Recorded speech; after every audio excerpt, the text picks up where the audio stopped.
Hello, bonjour tout le monde. Alors là, je suis en compagnie de Saïdou ainsi que Johan, qui sont fondateurs de l'école Parallèle 14. Cette école se trouve en Martinique, donc dans les Caraïbes, et donc on est là pour montrer que au niveau de l'industrie, c'est pas seulement, c'est-à-dire de notre côté, c'est-à-dire en Amérique du Nord, on sait qu'il y en a aussi en Europe, et là, dans les Antilles, ce serait bien de voir ce qu'ils font. Moi, je m'appelle Johan Pavadé, je suis cofondateur de Parallèle 14 je suis en fait animateur 3D de formation. J'ai travaillé aussi dans l'industrie pendant 15 ans à peu près, sur des films, mais aussi sur des clips ou différents types de publicités aussi également. Et puis effectivement en 2014, on a créé l'école avec Saïdou. Saïdou. Et moi, Saïdou Bernabé, donc pareil, cofondateur de Parallèle 14. Moi, mon background, c'est plutôt les effets visuels. Et effectivement, pendant une quinzaine d'années, on a quitté la Martinique, et on a travaillé à Paris, en Irlande, à Londres ou en Nouvelle-Zélande. On s'est croisés sur des productions avec Johan. Et effectivement, vers 2012, on a commencé à échanger sur l'idée de créer une école en Martinique. Et pourquoi pas créer des studios à la suite. Et 2014, l'ouverture de l'école en Martinique, on a franchi le pas. On a mis nos carrières en stand-by et nous voilà aujourd'hui à Parallèle 14. Excellent, félicitations et un gros merci justement pour la communauté, c'est-à-dire ici, comme ça, ils peuvent bénéficier finalement de votre knowledge, de vos connaissances. Alors, je vais vous poser quelques questions, il n'y en aura pas tant que ça, mais bon, parmi les questions, est-ce que vous avez rencontré beaucoup d'obstacles au niveau de la création de l'école ou juste au niveau de l'apprentissage, comment c'était amené, enfin... Je démarre. En fait, en termes d'obstacles, je ne sais pas si on peut parler en termes d'obstacles. Il y a évidemment, lorsqu'on est nouveau comme ça dans la création d'entreprise, tout est nouveau, on doit tout découvrir, on doit tout écrire. Surtout qu'il n'y avait pas énormément d'écoles avec des cycles longs comme ça qui créaient from scratch depuis la Martinique. Donc ça a été plutôt des solutions à trouver à chaque étape. Mais globalement, l'accueil était positif, aussi bien des institutions que des jeunes. Effectivement, il y a 10 familles qui nous ont fait confiance pour démarrer le programme. Maintenant, peut-être s'il doit parler d'un obstacle, en tout cas d'une difficulté, c'est trouver des locaux. On a eu un petit peu de mal au départ à trouver des locaux qui allaient accueillir l'école. Donc on a été accueillis dans l'école de la Chambre de commerce dans un premier temps. Mais globalement, à chaque problématique, une solution se trouvait. Exact. Parce qu'on avait l'envie et qu'on sentait aussi l'importance de pouvoir permettre à ces jeunes de monter en compétence sur ces domaines-là. Ouais. Et je suppose que c'est aussi gratifiant, c'est-à-dire de voir sur leur visage les élèves, c'est-à-dire d'être contents d'être dans l'école et d'apprendre, et ça motive. En fait, c'est ça que je voulais te dire, exactement. Complètement. Ouais. Ouais, c'est vraiment important. En fait, c'est d'ailleurs pour ça qu'on a décidé en fait de créer cette école. En fait, c'était pour leur permettre d'avoir cette chance que nous n'avons pas eue. Ouais. On a nous été contraints de partir pour se former et aujourd'hui en fait eux peuvent rester près de leur famille pour étudier ce qu'ils aiment. Donc cette gratification on la voit au quotidien. Tu as pu la voir quand tu as visité l'école aussi. Oui. Donc voilà, c'est ça aussi qui nous motive. C'est notre film de fin d'année, notre film de graduation sur lequel on travaille depuis un petit moment. On est donc voilà, c'est l'animatique 3D.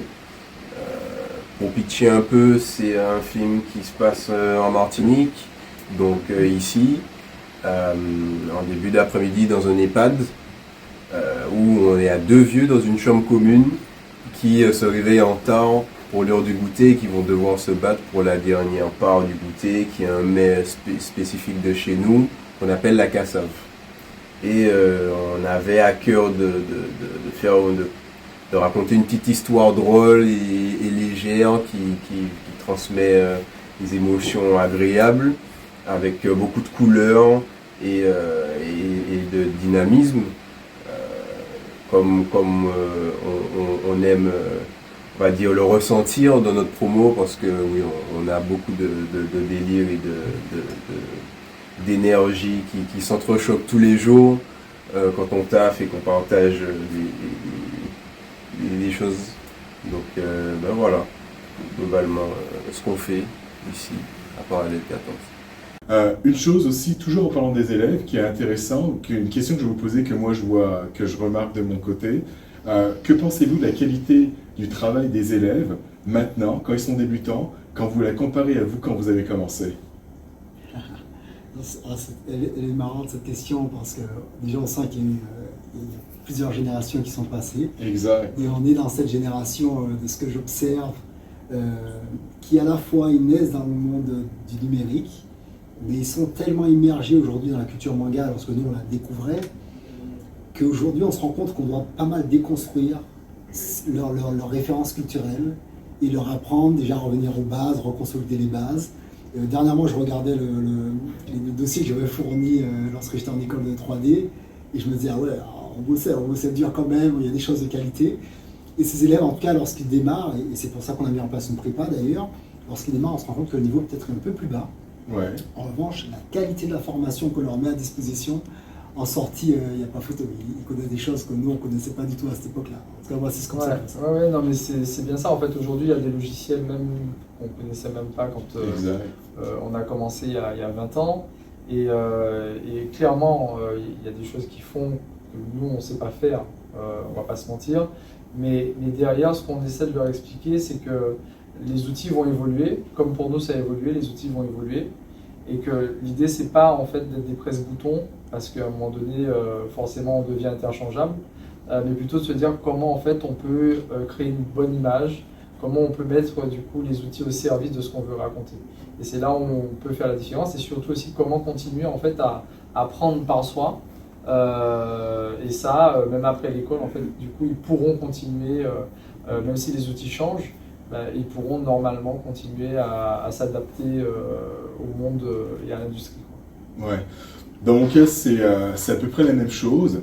Et ce que je leur fais remarquer pendant les cours, parce que bon, je vois leurs travaux, et je parle vraiment de ceux qui commencent, et parfois, quelques-uns, je suis vraiment surpris de la qualité qu'ils ont, et je leur dis, oh, si vous voyez mon portfolio, c'est-à-dire quand j'ai commencé, ou bien même mon portfolio quand j'ai fini, parce que à la fin, c'est sûr qu'ils ont des portfolios à faire, à la fin du curriculum, et quand on compare la qualité de nos travaux à nous, il y a 20 ans, à la qualité de leur travail, il y a une immense différence, c'est vraiment jour et nuit. Mais ce qu'il faut se dire, c'est que la technologie dans tout ça a vraiment beaucoup aidé. Parce que, par exemple, si on compare un logiciel comme Photoshop à Substance Painter, il y a vraiment beaucoup plus de choses à faire, c'est-à-dire plus.